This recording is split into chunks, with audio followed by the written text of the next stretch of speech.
दोस्तों आज की इस वीडियो में विषाणु यानी कि वायरस से होने वाले सभी रोगों को पढ़ेंगे और दोस्तों उन रोगों से कौन कौन से अंग प्रभावित होते हैं उनका भी हम अध्ययन करेंगे। साथ ही दोस्तों उनसे संबंध और परीक्षा में कौन कौन से फैक्ट आते हैं, कौन कौन से प्रश्न बन सकते हैं उनको भी पढ़ेंगे। तो नमस्कार दोस्तों, स्वागत है आपका हमारे यूट्यूब चैनल फ्री एजुकेशन में। चलिए आज कुछ नया सीख लेते हैं। दोस्तों विषाणु यानी कि वायरस से होने वाले सभी रोगों का हम ट्रिक के माध्यम से तो अध्ययन करेंगे ही, लेकिन उससे पहले इसका डिटेल देखना बहुत ही जरूरी है। यदि आप डिटेल देखते हैं तो ट्रिक आपको एक बार में और आसानी से याद हो जाएगी, पूरी लाइफ के लिए याद हो जाएगी। तो चलिए दोस्तों, एक तरफ हमने यहाँ पर लिखे हुए हैं रोगों के नाम और दूसरी तरफ हमने लिखे हुए हैं उनसे प्रभावित होने वाले अंग। तो एक एक करके हम सभी का वर्णन करेंगे। जितने भी रोग हैं सारे के सारे विषाणु यानी कि वायरस से होने वाले रोग हैं, तो एक एक करके हम देख लेते हैं। सबसे पहले हम शुरुआत करते हैं रेबीज से। तो रेबीज जो रोग होता है वो होता है कुत्ते के काटने से, बिल्ली के काटने से या फिर बंदर के काटने से जो रोग होता है उसको क्या कहते हैं, रेबीज कहते हैं। और इससे जो प्रभावित अंग होता है वो होता है संपूर्ण तंत्रिका तंत्र, और हमें क्या लगने लगता है, पानी से डर लगने लगता है। क्लियर है। और रेबीज में जो वायरस होता है वो होता है रेबेडो वायरस। तो ये चीज़ आपको याद रखना है कि रेबीज होता है कुत्ते, बिल्ली या बंदर के काटने से होता है, और इसमें जो वायरस होता है वो होता है रेबेडो वायरस। और इसमें जो प्रभावित अंग होता है वो होता है तंत्रिका तंत्र, और हमें क्या होता है, पानी से डर लगने लगता है। क्लियर। सेकंड हम देख लेते हैं। सेकंड है खसरा, या फिर इसको हम बोलते हैं मीजल्स भी इसको हम बोलते हैं। और इससे जो प्रभावित अंग है वो है पूरा शरीर। पूरा शरीर जो है प्रभावित होता है, पूरे शरीर पर लाल लाल दाने पड़ जाते हैं। और इसमें जो इसका जो वायरस है वो है रुबेला, यानी कि जो खसरा होता है वो रुबेला वायरस के कारण होता है। परीक्षा में सीधा सीधा पूछ लिया जाता है कि खसरा यानी कि मीजल्स किस वायरस के कारण होता है, तो वो हमें वायरस का नाम याद रखना है। उस वायरस का क्या नाम है, रुबेला उस वायरस का नाम है। ठीक है। नेक्स्ट हम देख लेते हैं। नंबर थर्ड है हर्पीस। और हर्पीस से प्रभावित अंग होता है त्वचा पर सूजन आ जाती है। हर्पीस से क्या होता है, जो प्रभावित अंग है वो त्वचा है, और संपूर्ण त्वचा पर क्या होता है कि सूजन आ जाती है। क्लियर। और यदि पूछ ले कि किस वायरस के कारण होता है, तो हर्पीस नाम के ही वायरस के कारण होता है। तो ये चीज आपको याद रखना है। नेक्स्ट है नंबर फोर्थ मेनिंजाइटिस, या फिर इसको बोलते हैं मस्तिष्क बुखार। और इससे प्रभावित होने वाला जो अंग है वो है मस्तिष्क। इसमें क्या होता है कि पूरे मस्तिष्क में बुखार बना रहता है। ठीक है। देखिए घबराने की जरूरत नहीं है, मैं सारे रोगों को ट्रिक के माध्यम से याद करवाऊंगा, बस एक बार आप इसको देख लीजिए। नेक्स्ट है नंबर पांचवा हेपेटाइटिस, या फिर इसको हम क्या बोलते हैं, इसको पीलिया भी बोलते हैं। और इससे प्रभावित होने वाला जो अंग है वो है यकृत। तो वेरी इंपॉर्टेंट है, पीलिया से प्रभावित होने वाला अंग क्या है, यकृत है। तो ये आपको याद रखना है। नेक्स्ट है नंबर छठा ट्रोकोमा, और ट्रोकोमा से प्रभावित होने वाला जो अंग है वो है आँख। और देखिए आँख में भी यदि पूछ ले तो कॉर्निया, इसमें सबसे ज़्यादा जो प्रभावित होता है आँख का एक भाग है कॉर्निया। इसमें क्या होती है, वृद्धि होती है। तो ट्रोकोमा से प्रभावित होने वाला अंग क्या है, आँख है। लेकिन एग्जाम में कई बार घुमा के पूछ लिया जाता है, आँख के ही 4-5 अंग दे दिए जाते हैं, तो उसमें से आपको क्या टिक करना है, कॉर्निया टिक करना है। कॉर्निया में क्या होती है, वृद्धि होती है, और बहुत ही ज़्यादा आपको नींद आने लगती है। क्लियर। नेक्स्ट है नंबर सातवां पोलियो। और पोलियो से जो प्रभावित होने वाला अंग है वो है नाड़ी संस्थान या फिर तंत्रिका तंत्र। देखिए इसमें क्या होता है कि संपूर्ण तंत्रिका तंत्र प्रभावित हो सकती है। हो सकता है आपका हाथ में कुछ प्रॉब्लम हो जाए, यानी कि आपके पाँव में प्रॉब्लम हो जाए, यानी कि आपके किसी भी अंग में क्या हो सकती है, विकलांगता हो सकती है। किस कारण से, पोलियो रोग के कारण से। ठीक है। नेक्स्ट कौन सा है, नंबर आठवां एड्स है। और एड्स से जो प्रभावित होने वाला अंग है वो है रोग प्रतिरोधक क्षमता।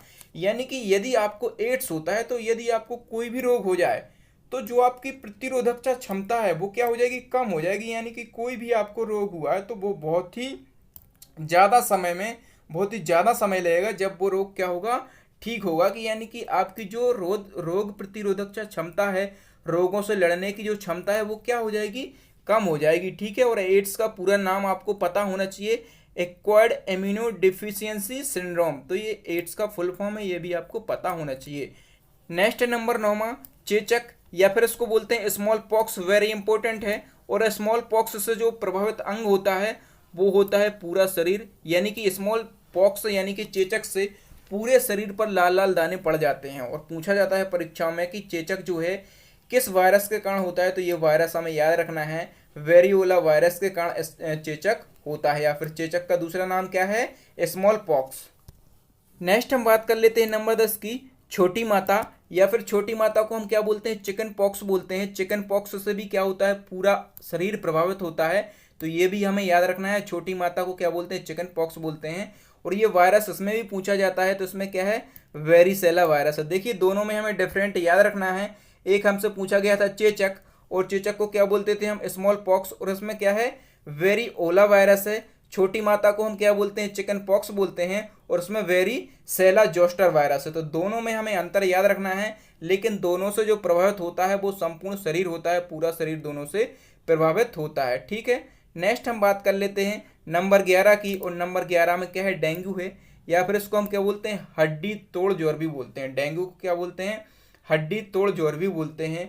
और डेंगू से क्या होता है, कौन कौन से अंग प्रभावित होते हैं, तो जोड़ों में दर्द होता है। ठीक है, और प्लेटलेट्स में क्या हो जाती है, कमी हो जाती है प्लेटलेट्स में।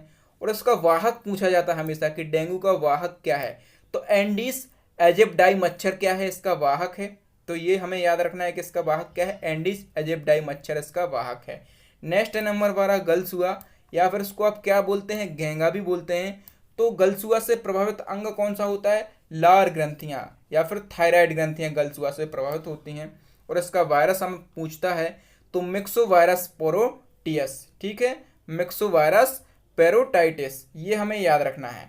नंबर 13 है इन्फ्लुएंजा, और इन्फ्लुएंजा से जो प्रभावित अंग होता है वो होता है श्वसन तंत्र। तो ये वायरस से होने वाले रोग हैं, टोटल 13 हैं। इन 13 ही में से हमेशा एग्जाम में पूछा जाता है एक ना एक, तो हमें याद रखना है। देखिए अब हम इसको ट्रिक के माध्यम से देख लेते हैं। बहुत ही सरल ट्रिक है, हो सकता है आपने इसको कहीं पहले भी देखा हो, लेकिन एक बार आपने डिटेल पढ़ लिया तो आप आसानी से ट्रिक पढ़ सकते हैं। चलिए हम सभी रोगों को, जितने भी हमने 13 पढ़े हैं, सभी को हम ट्रिक के माध्यम से पढ़ते हैं। देखिए लिखा हुआ है ट्रिक, रेखा हमें हिट करके पोछे छोड़ गई। देखिए रेखा नाम की लड़की है, वो हमें हिट करके यानी कि मार के कहाँ छोड़ गई है, पोछे यानी कि पीछे छोड़ गई है। तो सिंपली आपको याद हो जाएगा कि रेखा नाम की लड़की हमें एक मार करके कहाँ छोड़ गई, पीछे छोड़ गई, और वो कहाँ निकल गई, आगे। चलिए वर्णन करते हैं। रेखा के रा से क्या बन जाएगा आपका, रेबीज। ठीक है, खा से क्या बन जाएगा, खसरा बन जाएगा। हमें के हाथ से क्या बन जाएगा, हर्फीज बन जाएगा। और मे से क्या बन जाएगा, मेनिनजाइटिस। ठीक है, हिट के हाथ से क्या बन जाएगा, हेपेटाइटिस। और टा से क्या बन जाएगा, ट्रोकोमा, हमने अभी पढ़ा है। टा से क्या बन जाएगा, ट्रोकोमा। और जो करके है, पूरा का पूरा करके क्या है, साइलेंट है। क्लियर। अब देखिए हम देखते हैं पोछे। पोछे के पास से हमारा बन जाएगा पोलियो, ए से हमारा बन जाएगा एड्स, और चा से हमारा क्या बन जाएगा, चेचक बन जाएगा। ठीक है, और यहाँ पर पोछे को हमने क्या लिखा हुआ है, पीछे, तो ये भी क्या है, साइलेंट है। देखिए छोड़ के छा से हमारा क्या बन जाएगा, छोटी माता। और डा से हमारा क्या बन जाएगा, डेंगू। क्लियर। और गई से हमारा गा से बन जाएगा गलसुआ, और ई से क्या बन जाएगा, इन्फ्लुएंजा। तो यहाँ पर टोटल हमने 13 रोगों को पढ़ा है, तथा उनसे कौन कौन से अंग प्रभावित हो सकते हैं उनको भी हमने पढ़ा है, और उनसे संबंधित और कौन कौन से फैक्ट परीक्षा में बन सकते हैं वो भी हमने पढ़े हैं। तो दोस्तों वीडियो कैसा लगा आप हमें कमेंट करके ज़रूर बताएं। और दोस्तों इसी प्रकार के वीडियो देखने के लिए हमारी प्लेलिस्ट को जरूर विजिट करें, लिंक मैंने नीचे डिस्क्रिप्शन में दे दी हैं। जीके जीएस की ट्रिक देखना हो आपको, सामान्य हिंदी की देखना हो, मैथ्स रीजनिंग, सारे के सारे जितने भी हमने वीडियो बनाए हैं, तो हम उनकी जो लिंक है प्लेलिस्ट की वो हम डिस्क्रिप्शन में डाल देंगे। हमारे चैनल को सब्सक्राइब जरूर करें, जिससे कि आपको क्या होगा कि नए नए वीडियो जैसे मैं डालूंगा तो आप लोगों को मिल जाएंगे। थैंक यू दोस्तों, मिलते हैं अगले वीडियो में, तब तक के लिए जय हिंद, जय भारत, वंदे मातरम। देखिए दोस्तों हमारे चैनल के जीके जीएस के ट्रिकी वीडियो देखने के लिए आपको यूट्यूब के सर्च बॉक्स में लिखना है फ्री एजुकेशन, और जैसे ही आप फ्री एजुकेशन लिखते हैं तो हमारा ऑफिशियल चैनल यहाँ पर ओपन हो जाता है, आप लोग यहाँ पर देख पा रहे होंगे।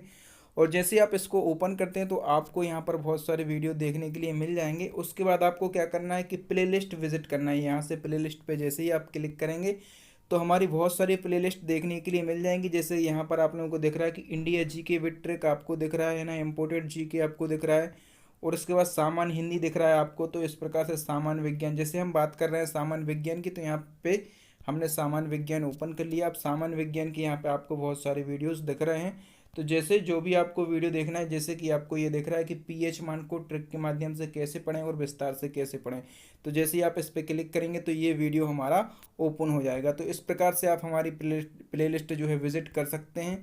तो दोस्तों ये और भी आप चाहें तो और भी प्लेलिस्ट विजिट कर सकते हैं। जैसे अभी हमने सामान्य विज्ञान की प्लेलिस्ट विजिट करी, अब यहाँ पर बहुत सारे आपको करंट अफेयर्स की दिख रही है, मैथ्स की दिख रही है, पॉलिटी की दिख रही है, इंडिया डेज विद ट्रिक। यहाँ पर हमने जितने भी महत्वपूर्ण दिवस होते हैं उनके भी हमने कितने 4 पार्ट बनाए हैं, यानी कि डिटेल वाइज भी बनाया है और हमने उसको ट्रिक के माध्यम से भी समझाया है।